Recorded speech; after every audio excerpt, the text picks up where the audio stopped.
मैं श्री भगवान थिएटर अन्वेषक माँ गुंजाई भरत ITI कंसोमऊ यूट्यूब में आप सबों का स्वागत करते हैं। आज हम इस वीडियो में THREADS थ्रेड्स यानी चूड़ियों के बारे में हम बताना चाह रहे हैं। सबसे पहले चूड़ी का हम डिफिनेशन DEFINATION डिफिनेशन मतलब होता है परिभाषा। किसी गोलाकार जाल के ऊपर यानी आउटसाइड या बोर के अंदर इनसाइड समान दूरी में घुमावदार ग्रूव या खांचा बनाने वाली क्रिया को चूड़ियां कहते हैं। यह दो प्रकार की होती है। ऊपर अगर हम चूड़ी बनाते हैं तो उसको बोलते हैं एक्सटर्नल थ्रेड और अंदर के तरफ यानी किसी बोर के भीतर बनाते हैं तो उसको बोलते हैं इंटरनल थ्रेड। ये जो थ्रेड है ये तीन तरह की होती है। पहला है राइट हैंड थ्रेड यानी दाएं हाथ की चूड़ी। इसकी खासियत यह है कि अधिकतर हम आज तक इंडस्ट्रियल एरिया में औद्योगिक क्षेत्र में दाहिने हाथ की चूड़ी अधिक प्रयोग की जाती है, सबसे अधिक। यहां पर हम देखेंगे एक बोल्ट है, बोल्ट के इधर से देखेंगे हम ये जो है चूड़ियां बनी हुई है। चूड़ियों का ये जो पिच है ये एक बराबर होगा और बराबर घुमावदार होगा और बराबर गहराई होगी। इस चीज को हम यहाँ पर ध्यान से देखेंगे कि ये जो है फ्रंट से दिखाई दे रहा है, ये राइट हैंड चूड़ी बोलते हैं इसको, थ्रेड। राइट हैंड थ्रेड यानी दाहिने हाथ की चूड़ी। इसकी खासियत यह है कि ये क्लॉकवाइज होता है। घड़ी की दिशा जिस तरह घूमती है उस दिशा में इसको बोलते हैं क्लॉकवाइज। क्लॉकवाइज मतलब दाहिने के साइड। अब ये दाहिने के साइड का जो बोल्ट है सबसे अधिक प्रयोग में लाया जाता है। किसी भी छोटे बड़े मशीन में, एक साइकिल से लेके एक हवाई जहाज तक में जो भी बोल्ट लगते हैं, चाहे ट्रेन हो, चाहे ट्रैक्टर हो, चाहे साइकिल हो, चाहे मोटरसाइकिल हो, चाहे इंजन हो, किसी तरह का मशीनिंग जो पार्ट्स होते हैं उनको जोड़ने के लिए ये हम राइट हैंड चूड़ी का बहुत महत्व है। यहां पर देखेंगे कि यहां से यहां तक चूड़ी कटी हुई है और ये राइट हैंड चूड़ी है। और इसकी सबसे बड़ी खासियत यह है कि जब हम इस चूड़ी को काटते हैं तो ये दाहिने से बाएं की तरफ जाती है। किसी भी बोल्ट में जब नट को चढ़ाते हैं तो क्लॉकवाइज घुमाते हैं तो दाहिने से बाएं की तरफ इशारा किया हुआ है एरो के हिसाब से। तो जब हम इसको टाइट करेंगे तो ये ऊपर के साइड यानी क्लॉकवाइज घूमते हुए इस साइड से इधर आता है। तो ये चूड़ी राइट हैंड कहलाती है और इसका झुकाव जो है दाहिने से बाएं की तरफ होता है। जैसे यहां से देखिए ये दाहिना हाथ है और इधर झुका हुआ है, यहां से देख सकते हैं इधर ऐसे, यानी दाहिने से बाएं को जब जाता है तो वो चूड़ी है क्लॉकवाइज या राइट हैंड थ्रेड। इसकी पहचान यही है कि जब हम उसको क्लॉकवाइज घुमाते हैं, नट को बोल्ट के ऊपर जब हम क्लॉकवाइज घुमाते हैं तो दाहिने से बाएं के साइड में चढ़ता है। वह थ्रेड राइट हैंड थ्रेड कहलाती है। दूसरे नंबर पे आएंगे left hand thread. Left hand thread यानी बाएं हाथ की चूड़ी। बाएं हाथ की चूड़ी का कहने का मतलब यह है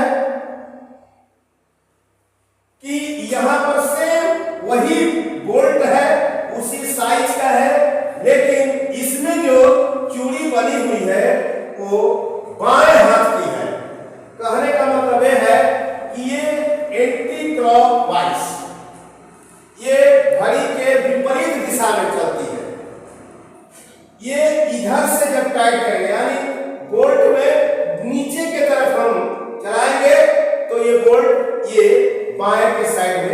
करता है। तो यहाँ पर है ये लेफ्ट हैंड थ्रेड जो कटी हुई है, लेफ्ट हैंड थ्रेड बाएं हाथ की चूड़ी, ये भी बहुत यूजफुल है लेकिन बहुत कम जगहों पर कार्य करता है। जहां पर कि दाहिने हाथ से चलाएंगे तो बोल्ट के खुलने का डर है, वहां पर हम लेफ्ट हैंड चूड़ी का प्रयोग करते हैं। जैसे साइकिल के पैडल में जो चूड़ी कटी होती है धूरा में, वो एक लेफ्ट हैंड होता है और एक राइट हैंड होता है। दाहिने हाथ की चूड़ी और एक बाएं हाथ की चूड़ी दोनों पैडलों में फिट होता है। आगे देखेंगे हम तीसरे नंबर की थ्रेड आती है जिसको बोलते हैं टेपर थ्रेड यानी तिरछी चूड़ी। ये यहां पर देखना है किसी जॉब में ये 2 डायमीटर हो गए, इन 2 डायमीटरों में ये यहां से यहां तक पेपर कटा हुआ है। ये चूड़ी यहां से हम लोग काटना चालू करते हैं तो यहां पर गहराई धीरे धीरे बढ़ती जाते जाते जाते जाते यहां पर अभी तक गहराई जाती है। किसी जॉब में हम जब टेपर थ्रेड काटते हैं तो अधिकतर ये जो जॉब है किसी होल के अंदर बैठाएंगे तो सबसे पहले ये आगे वाली थ्रेड पकड़ती है, उसके बाद धीरे धीरे जो भी नट होता है ये आगे इधर टाइट होता जाता है और जब उसको टाइट होना है टेपर उसका पूरा हो जाता है, वहीं पर वो टाइट हो जाती है। ये बहुत कम जगहों पर प्रयोग किया जाता है। अब हम आते हैं terms of screw threads. Screw thread की शब्दावली ये यहां पर हम ध्यान से देखेंगे। एक स्क्रू है बना हुआ, ये एक्सिस लाइन है, एक्सिस लाइन में ये यहां पर इसको हम बोलते हैं हेड या साइड। इसके बाद यहां से जितने भी इसमें शब्दावलियां हैं जो जो इसके टर्म्स है उसके अलग अलग नाम लिखे हुए हैं, मैं एक एक के बारे में बताना चाह रहा हूं। यहां पर सबसे पहले हम देखेंगे पहला नंबर है क्रस्ट। यहां पर देखेंगे सबसे पहले यहां पर क्रस्ट, 1 नंबर क्रस्ट। ये क्या होता है कि जहां पर थ्रेड दोनों साइड से दोनों फ्लैंक जाकर के मिलते हैं तो सबसे ऊंचे वाले पॉइंट को यानी इस पॉइंट को हम क्रस्ट करते हैं। उसके बाद दूसरा नंबर है रूट। रूट का मतलब होता है रास्ता। यहां पर देखेंगे ये जो नाली कैसे बना हुआ है ये यहां पर, तो इसको हम बोलते हैं रास्ता यानी रूट। ये जो है यहां से और यहां तक ये रूट डायमीटर कहलाता है। रूट डायमीटर जिसमें दोनों तरफ से गहराई को घटा देते हैं। आउटसाइड डायमीटर में से ये जो डायमीटर है यानी डेप्थ, इधर से डेप्थ इधर से डेप्थ यानी डेप्थ का दुगुना जब हम माइनस कर देंगे टोटल इसकी ओडी में से तो हमें रूट डायमीटर मालूम हो जाता है। अब देखेंगे यहां पर फ्लैंक और साइड, फ्लैंक और साइड। ये थ्रेड के ये दोनों तरफ ऐसे तिरछा नुमा इसका साइड बना होता है। ये तिरछा नुमा साइड को ही फ्लैंक या साइड बोलते हैं। यहां पर हम एरो के निशान से इसको अंकित किया हुआ है, ध्यान से देखेंगे तो पता चल जाएगा। ये क्रस्ट और यहां से रूट और ये क्रस्ट के बीच के जो फ्लैंक है तिरछा वाला भाग, इसको हम फ्लैंक बोलते हैं। उसके बाद आएंगे चौथे नंबर पर पिच। पिच कहते हैं ये जो 2 चूड़ी है किसी भी जाल में एक स्टार्टिंग थ्रेड से लेकर के ठीक उसके पास वाली अगली थ्रेड के बीचों बीच की दूरी को पिच कहते हैं। जो यहां पर हमने लिखा है इस चूड़ी के सेंटर से इस चूड़ी के सेंटर के बीच की दूरी को पिच बोलते हैं। ये पिच इंच में भी हो सकता है और मिलीमीटर में भी हो सकता है। अब यहां देखेंगे पिच डायमीटर। ये पूरे जाल में यहां पर ये जो लाइन दिखाई दे रही है ये पिच डायमीटर होता है। पिच डायमीटर ऊपर से जो टोटल गहराई है उसका आधा भाग और नीचे से आधा भाग ये पिच डायमीटर को बनाती है। कहने कहने का मतलब ये है कि ओडी में से डेप्थ को एक साइड की डेप्थ हटा देंगे तो हमें पिच डायमीटर मालूम हो जाता है, जिसको हम पीडी भी बोलते हैं। अब आते हैं 6वें नंबर पर, मेजर डायमीटर। मेजर मतलब होता है बड़ा डायमीटर। इस बोल्ट के अंदर सबसे बड़ा ये डायमीटर है, जिसको आउटसाइड डायमीटर या ओडी भी बोलते हैं। इसको आगे हम बढ़ाकर देखेंगे यहां से, तो ये मेजर डायमीटर। इसी मेजर डायमीटर पर हम चूड़ी काटते हैं, उसी को बोलते हैं सबसे बड़ा डायमीटर। उसके बाद 7वां नंबर पर आता है माइनर डायमीटर। माइनर डायमीटर यानी छोटा व्यास। छोटा व्यास, ये रूट डायमीटर जो है, ये रूट डायमीटर यानी इधर से गहराई और उधर से गहराई, यानी दोनों तरफ की गहराई हम जब घटा देते हैं तो हमको यहां पर रूट डायमीटर, ये मेजर डायमीटर इसको बोलते हैं। रूट डायमीटर भी बोल सकते हैं और मेजर डायमीटर, माइनर डायमीटर भी बोलते हैं। और माइनर डायमीटर रूट डायमीटर के ही बराबर होता है। जो मेजर डायमीटर से हम दोनों तरफ की डेप्थ को घटा देंगे तो ये माइनर डायमीटर प्राप्त होता है। अब आएंगे हम डेप्थ ऑफ थ्रेड। इस थ्रेड की कितनी गहराई है, एक तरफ से यानी रूट से इसके आउटसाइड डायमीटर के ऊपरी भाग पर एक तरफ यहां लिखा हुआ है सिंगल डेप्थ, यानी एक तरफ का डेप्थ और यहां से ये हो जाएगा डबल डेप्थ। ये डेप्थ और ये डेप्थ दोनों को जोड़ करके जब हम इस ओडी मेजर डायमीटर में से घटा देंगे तो हमको रूट डायमीटर मालूम हो जाता है। तो ये किसी भी बोल्ट में जो गहराई है ये दो गुनी होती है, इसीलिए हम यहाँ पर ये रूट के यहाँ से ये आउटसाइड डायमीटर, मेजर डायमीटर जिसको बोलते हैं, वहां तक हमने दिखाया है कि ये सिंगल डेप्थ है, ये एक तरफ की गहराई है।